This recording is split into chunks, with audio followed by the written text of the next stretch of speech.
नागपुरातील येस बँकेमध्ये काही दिवसापूर्वी मनसेने राडा केला, त्या ठिकाणी कर्मचाऱ्याला मारहाण केली। मात्र त्या मारहाणीचा असर असा झाला की जी बँकेने जेसीबी जप्त केली, ज्यासाठी तो राडा झाला, ती जेसीबी मशीन शेतकऱ्याला आज परत मिळाली।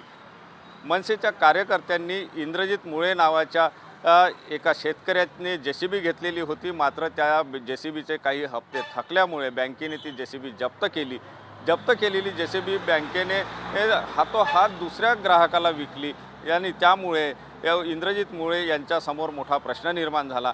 इंद्रजित मुळे यांनी बँकेसोबत वारंवार जाऊन संवाद साधण्याचा प्रयत्न केला, केस क्लिअर करण्याचा प्रयत्न केला, मात्र त्यांना यश येत नव्हतं। त्यामुळे इंद्रजित मुळे यांनी शेवटी मनसेच्या काही पदाधिकाऱ्यांकडे जाऊन या संदर्भातली आपली कैफियत मांडली।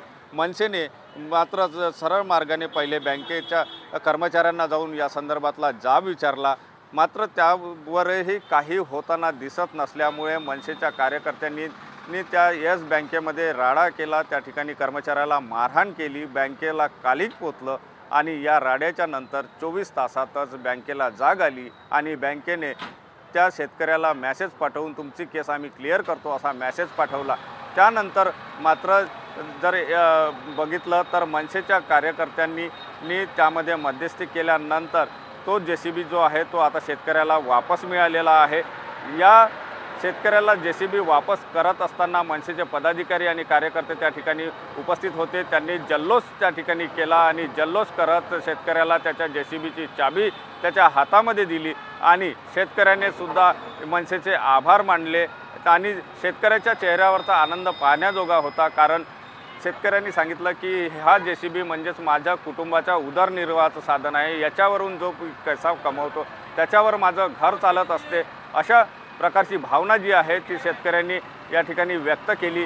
आणि त्यानंतर मनसेच्या कार्यकर्त्यांनी सुद्धा सांगितलं की अशा प्रकारे कुठलाही शेतकरी असो, सामान्य माणूस असो किंवा कोणाहीवरही अन्याय होत असेल तर अशा प्रकारचं आंदोलन मनसे करायला मागे पुढे पाहणार नाही। मग त्यामध्ये काही झालं तरी चालेल, कारण सामान्य माणसाला, सामान्य शेतकऱ्याला न्याय मिळवून देणे हाच आमचं काम आहे, अशा प्रकारची भावना मनसेच्या कार्यकर्त्यांनी व्यक्त केली। आणि शेतकऱ्याला जेसीबी परत करत असताना या ठिकाणी ढोल ताशे वाजवत आणि मिठाई खाऊ घालत या ठिकाणी जल्लोषसुद्धा करण्यात आला।